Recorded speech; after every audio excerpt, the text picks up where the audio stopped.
believe when Allah subhanahu wa ta'ala revealed Quran and promised to preserve it, He assigned to us the task to come up with the fresh understanding this time, not another message. It's the same message, but you extract from it an understanding that is relevant to your time and your context, and you keep it fresh with ijtihad. And that's the task that we stopped doing. We stopped doing a long time ago.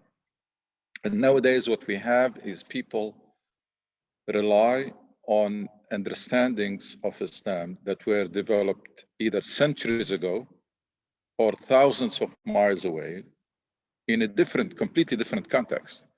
I mean, when you rely today on the work of Taymiyyah or anybody, that was work that was developed in a very different context.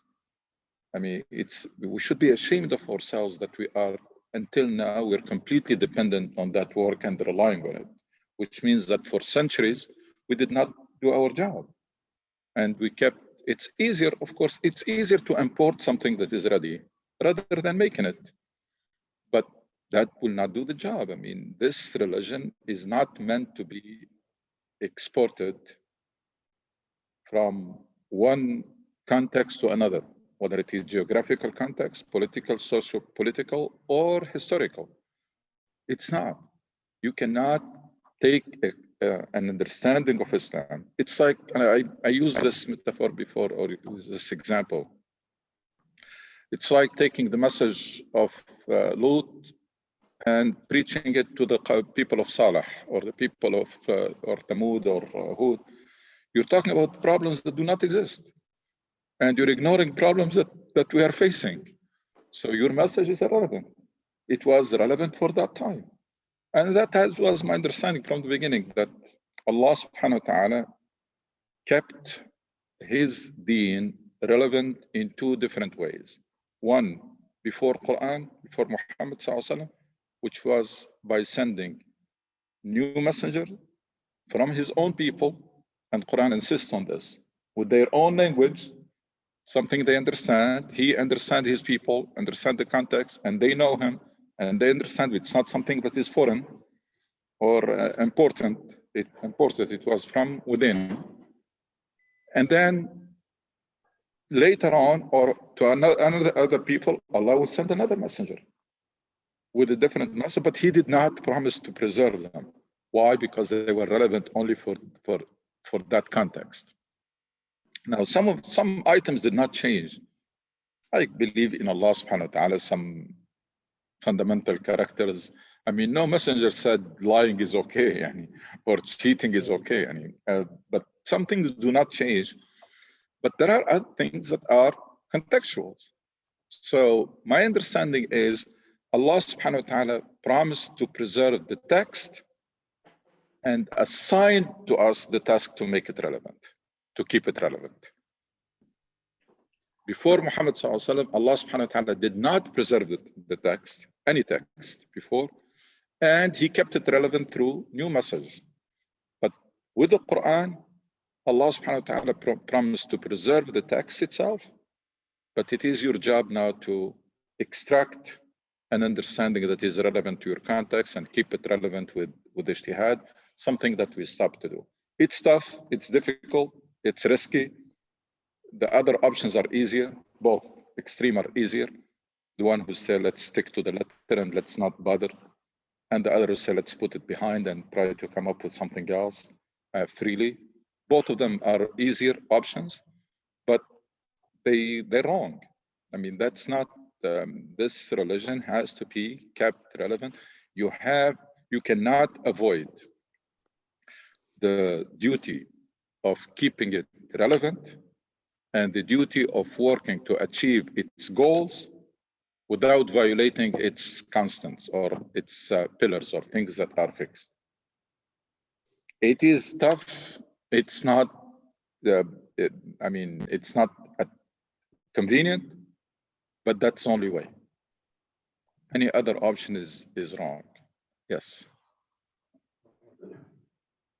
Do we have any examples of any other civilizations or people who had a similar need for reviving a message or a set of principles that they relied on previously and time has changed, and were they successful or fail in doing so? Can we learn any lessons from other nations or civilizations who went through that need for revival? Our case is very unique. Most other cases in history, they solved the problem in a different way, which is the separation between religion and life, and putting religion on the side, and then the problem is gone. So they were not successful. They were not. Mostly, they were not. Only if you consider this success, I mean, they resolved the problem in a different way, which is rather than keeping the religion relevant to life, they created that separation and they made it really pure spiritual matters, and life is That's not our religion. that doesn't work for us. The only close case that to us is the Christianity, which is the what do you call the Reformation. Yeah, that's a revolution. I mean, the fact that you have, I mean, the Catholic Church was dominant and was the only option, and it became so rigid, so irrelevant, and fighting any scientific progress, anything.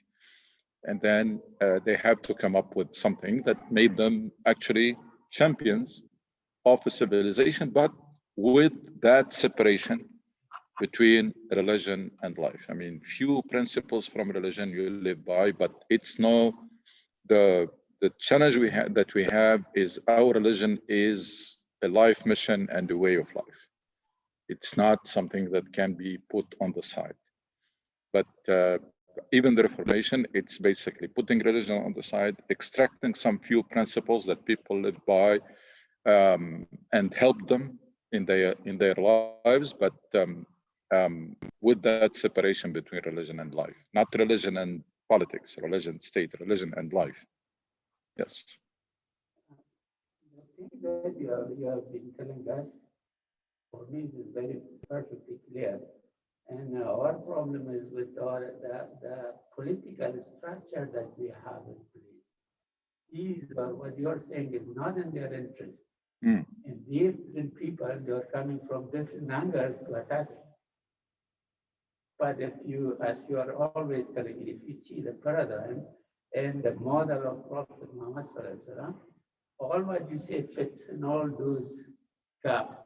Mm. You don't have it. Mm. Mm. It's not in their best interest. It has been like this. Yeah, for long the whole history. Yeah. It's not in the interest of people who are in charge to revive the true Islam. The true Islam is really very inspiring, very empowering, and will prevent or will deny those rulers the ability to control people. Because when vision becomes so clear, when you have a mission, when you have high aspirations, when you have big goals that you're working for, you cannot be easily subdued as they want you to be under control. So they have different ways to control people, and one of them is to distract them from the true Islam. And then they have so many other ways. Keep them busy with life, with the necessities of life, bombard them with false or with the fake, not news, fake matters. I mean, you'd be very minor problems. You blow them out of proportion and you keep the whole population busy with it and discussing whether fiqh or political or anything and divided.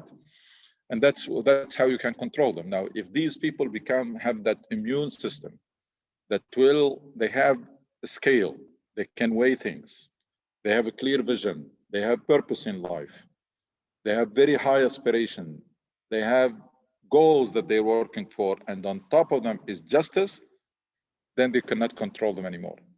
And that has been the case since the very early days. I mean, since the era of dynasties, it has been the case of promoting this version of Islam, focus on fiqh al-ibadat and tahara, and focus on side issues, things that are well established and they don't need any ijtihad. You want to do ijtihad, you have all the energy that you want to put it in ijtihad. We want to channel it to these subjects so that you steer away from the other subjects that can make people really, I mean, keep in mind that when people have the true version of Islam, they were able to stand up even to somebody like Umar al-Khattab and etc. Nobody can control them.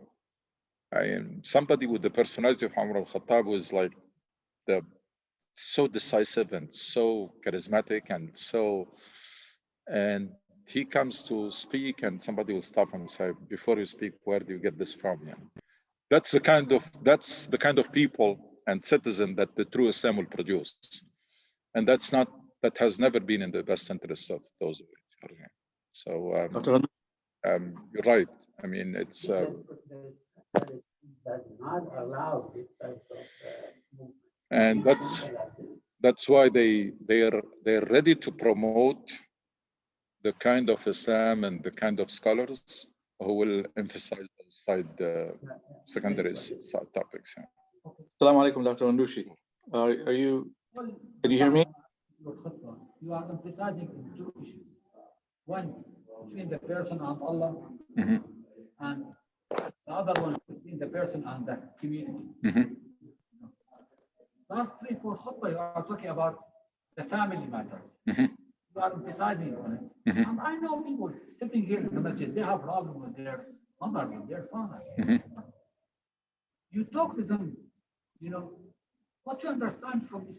Oh, he's not talking to me. It's like there is separation between you talk and the people they are understanding. They don't want.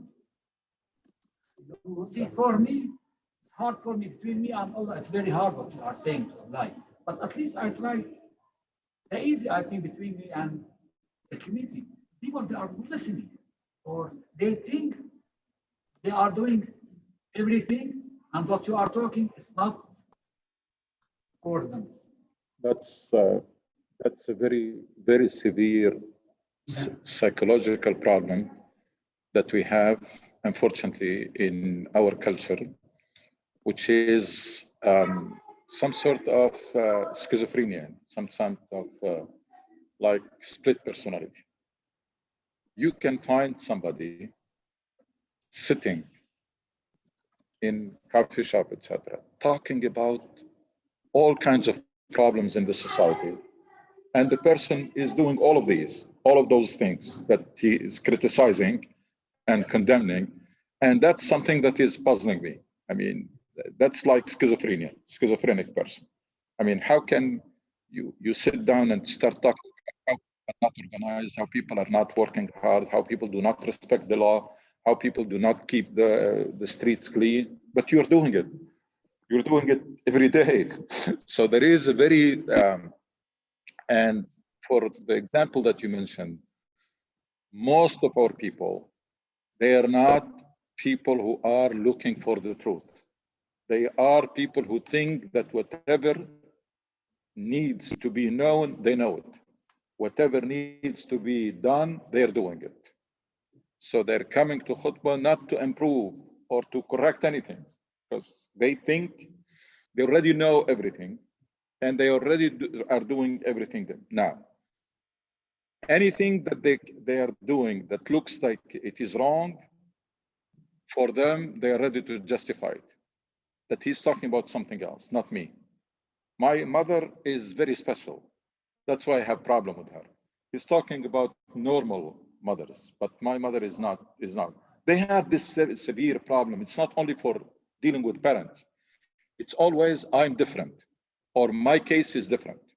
He's talking about something else. And you have seen it, even those governments, when the Arab Spring started, Egypt came up, said, Egypt is not Tunisia. The regime and then Libya said Libya is not Tunisia or Egypt. Everybody thinks that they're different. And we are different. So somebody who is not in good terms with his mother or father and listening to me talking about being kind to parents, the first thing will come to their mind, I'm doing everything I can. And my father or my mother is very unique, very special, unlike anybody else, is not manageable or is not. So I'm okay. I mean, he's right, but he's not talking about my case because he doesn't know what I'm going through. It's very sad that we are not, even though our religion calls for perfection and calls for everybody to be working on yourself all the time to be a better person and to work every day to know more. يعني علي بن ابي طالب رضي الله عنه says لا بورك لي في يوم لا ازداد فيه علما, and it was narrated لا بورك لي في يوم لا ازداد فيه قربا من الله. And people have this idea of continuous improvement that I don't want any day to pass without learning something new or without being closer to Allah. That's the spirit. And now we have our societies or Muslim societies are stagnant, not by coincidence, are stagnant because our people don't have any high aspirations. And if they have any high aspiration, it is individual. It's for him to have a lot of money, to have better houses, better cars, better, etc. But nobody has any aspirations beyond himself and beyond materialistic. Nobody is dreaming to see justice prevailing on earth, or nobody is. So we are a nation with no mission, with no cause or driving cause, with no high aspiration, and we're just getting by, and we're just. So that spirit makes you not receptive to any message that is calling for you to improve or to correct things. Because we're starting from the point that I know everything I need to know, and I'm doing everything I need to do. And most problems that I have seen in families, they are because of this attitude, which is denial, and then people don't want to accept responsibility. They are always in the blame game. So the person who has problem with their mother or father and listening to me talking is blaming his mother for all those problems. Yeah. Because his mother complaining to us. He was blaming her. To be in the middle between him and his mother, you know. No, we are doing everything. Yeah, it's the problem is her. It's his mother. Yeah, not him. But still, it's his mother's problem. He's supposed to carry. Unfortunately, I told you that's you see it between husband and wife. Between everybody is blaming everybody else, and this is an attitude that I have been combating for so long now. It's, by the way, it's a full paradigm. The way we are conducting our life is very strange and does not lead to any improvement or even solving problems. Why? Because the first thing that we throw on any problem is denial. You tell somebody there is a problem, whether it is family or society or community, no, we don't. We're okay. And we keep insisting on denial until it becomes unsustainable. Do we go to address the problem to fix it? No, we have other lines of defense. Other lines of defense against correcting things or changing. First line of defense is denial, and that's the magic solution, the magic that we throw on any problem. Denial. Just look the other way. It does not exist. And we have a problem. No, we don't. We're fine. We're good. Look at those who are worse than us. Look what we have been, where we were like 10 years ago. Nowadays, alhamdulillah, we used to have a rental place as a masjid. Now we have our own place. We're okay. I mean, and they come up with any performance indicators at will. It's not because we didn't have any plan or goals so that we can evaluate. We can call anything success. Anything. I mean, like a government, after 5 years, they can tell you, look, we had built a new bridge or 2 schools. So we're successful, yeah. So we are successful because we have another hospital, or we remodeled a hospital. So we're successful. That's one. Second, our second line of defense is excuses and justifications. and we don't seem to run out of excuses. That's it, you cannot deny it anymore. We switch to excuses. I mean, conspiracy and we were colonized and we were this and we were victims of the victimization, etc. Come up with all kind of excuses. And a typical example I use, which is when the soccer team loses, national team, it's always the referee was biased and the pitch was not in good shape and the weather was humid and the wind and the food and the water. We have that team. Why all of this?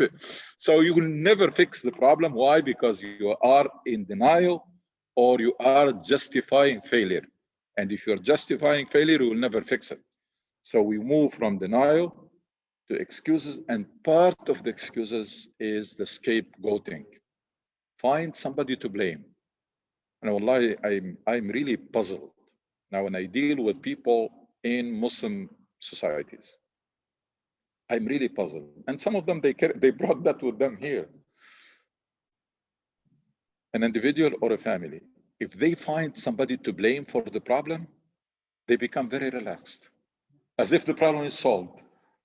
If they just manage to justify it, and justify it by we are victim, find any excuse, or if they manage to blame it on somebody, family becomes so relaxed, as if the problem is solved.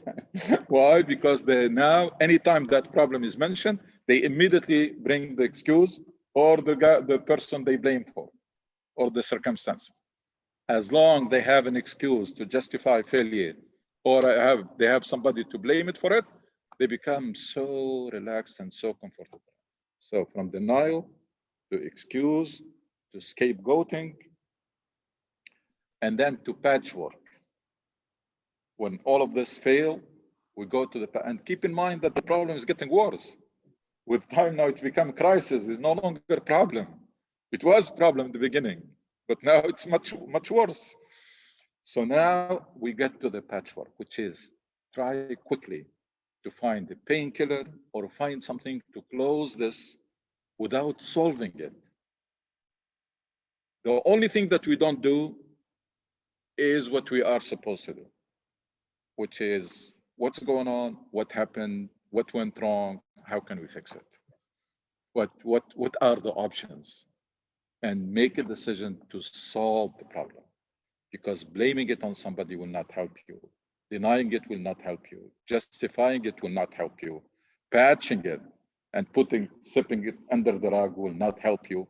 It's the only a correct approach is to put it on the table, talk about it, address it, solve. And when few times I went to Tunisia, I found some problems lingering like for 20 years or 30 years. They were shocked and surprised with the way I approached the problem, which is this way. But put it on the table. What are the options? Well, there are 2 or 3 options. We're gonna do like a good tailor. We're gonna measure twice, and then we're going to cut. We're not gonna keep talking about. They enjoy talking about problems without solving them. There are people who can spend decades. Every now and then, when they are sitting together, they bring the problem, they keep talking about it, and then, okay, good night, they go to sleep, close, and tomorrow they open the same file. This is not gonna work this way. So they were surprised that there is somebody who comes and actually consider way options and take decisions. And case closed. And we cannot afford to, but because people don't have high aspirations, they are not busy with anything. They have all the time, and they can afford the luxury to keep talking about problems without solving it. And people usually don't want to take charge, because when you take a decision or when you take responsibility, there are consequences. I mean, sometimes you find yourself in a on the hot seat. So it's not, and people, they want the peace of mind. So why bothering? The best thing is do nothing. But doing nothing is leading us anywhere. Nowhere at the personal level, family level, community, society, anywhere. And you can see it even the way we manage our community, the same thing. Sure. Assalamu alaikum, Dr. Nushi, how are you? Assalamu alaikum. Alhamdulillah, how are you? Alhamdulillah. I came across an article that I would like to share with, it's related to what we talked about today. The article is a Nobel Prize winner explained his simple technique for learning anything quickly and effectively. His name is Richard Feynman, and he developed the Feynman technique that can be used to learn anything, learn absolutely anything. So one of the items that he explains in his technique is, he says, Feynman always believed that truth lies in simplicity, and that things are easy to learn and retain when they are simpler. So I was thinking about, our religion, or basically the way Islam is taught, and it's very complicated. It's not described in a simple way. So there's a lot of twists and turns, and then this hadith and this ayah. So the way it is taught is very complicated. And I thought that maybe because it is the way it's taught is very complicated, people are not grasping it. Rather, Islam is a simple religion, simple to understand, but the way it's presented by the other imams, the way it's taught in schools to our children, and the way certain things are explained are so complicated that people detach from it, and then they don't grasp it. You're right. I mean, it's not only complicated. First of all, you're right. The greatness of our religion is in its simplicity, and it is in its flexibility. And we killed both, by the way. We killed the simplicity and we killed the flexibility. Very flexible religion, and it was made like that so that it can be relevant in the desert and can be relevant in metropolitan areas and anywhere in the world at any time. So we killed the flexibility, we made it so rigid. We killed the simplicity, we made it so complicated, to the point that nowadays people accept the fact that only few scholars understand Islam or understand Quran. So it's like a vicious cycle. Why? Because you make it complicated, and then now only scholars understand it. So people gave up even trying to understand it, and we're going nowhere with this. And that cycle has to be broken. The other thing related to this is not only how we present Islam in a complicated way, but also in haphazard way. There is no structure.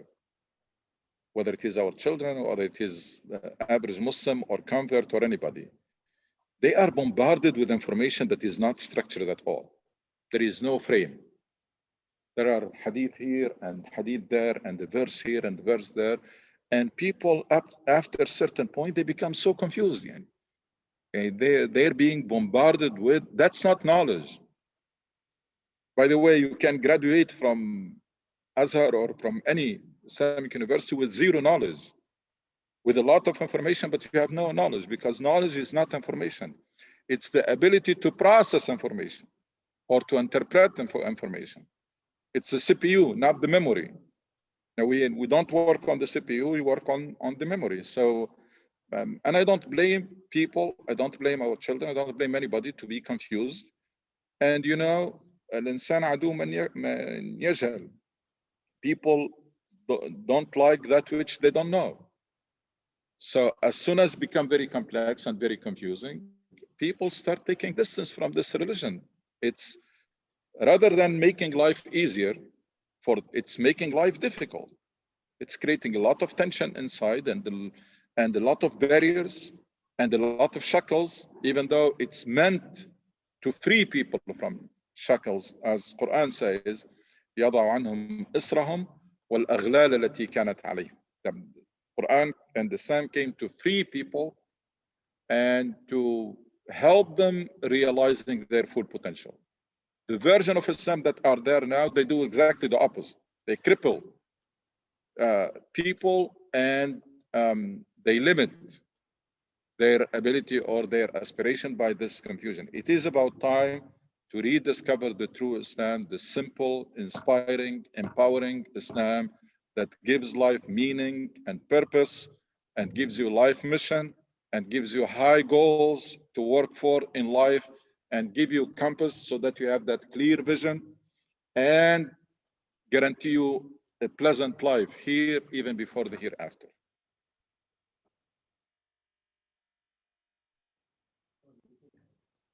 You know, Dr. Anushi, That's okay. another point.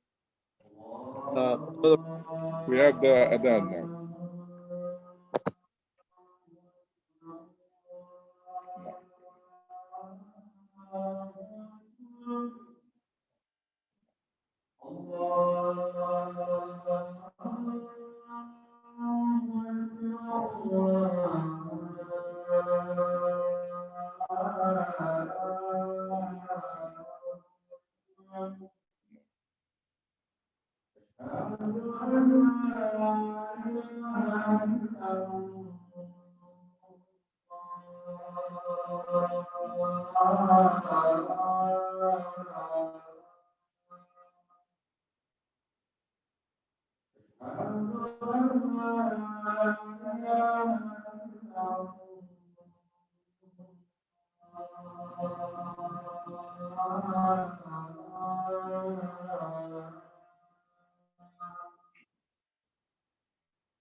Assalamu alaikum, Dr. Anushi. One Alaikum last salam. comment. You were talking about the Reformation, and I was talking to a priest once. We were talking about religion and the resurgence of Islam, inshallah, or basically the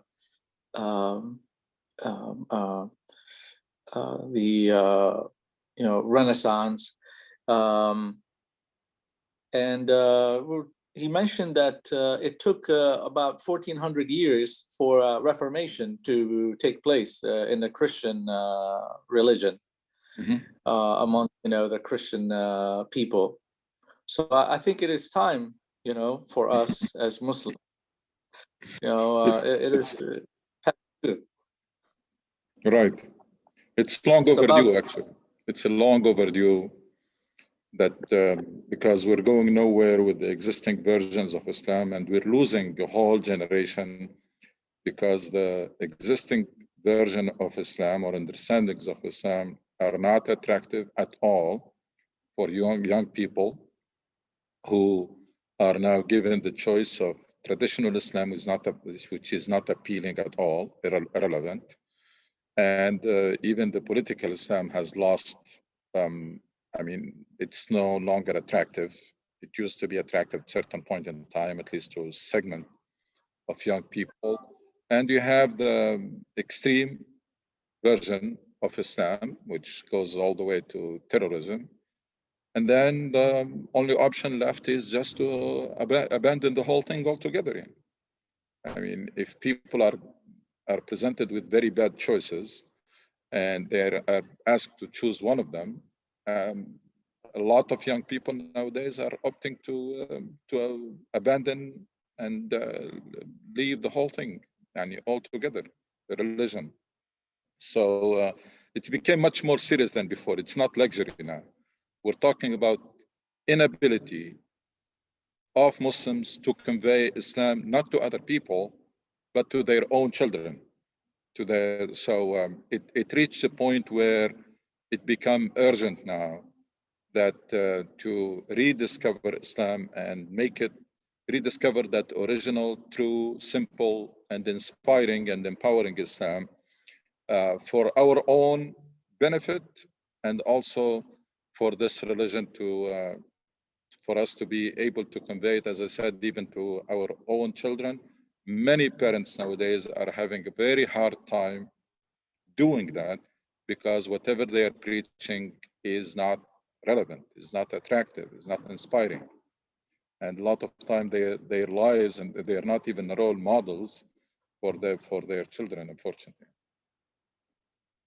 سبحانك اللهم وبحمدك أشهد أن لا إله إلا أنت نستغفرك ونتوب إليك.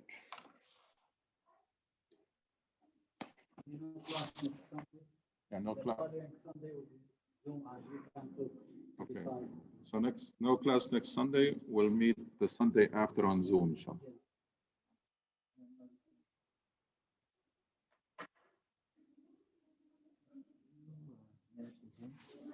Sorry? Yeah. Hold on, let me just end the meeting.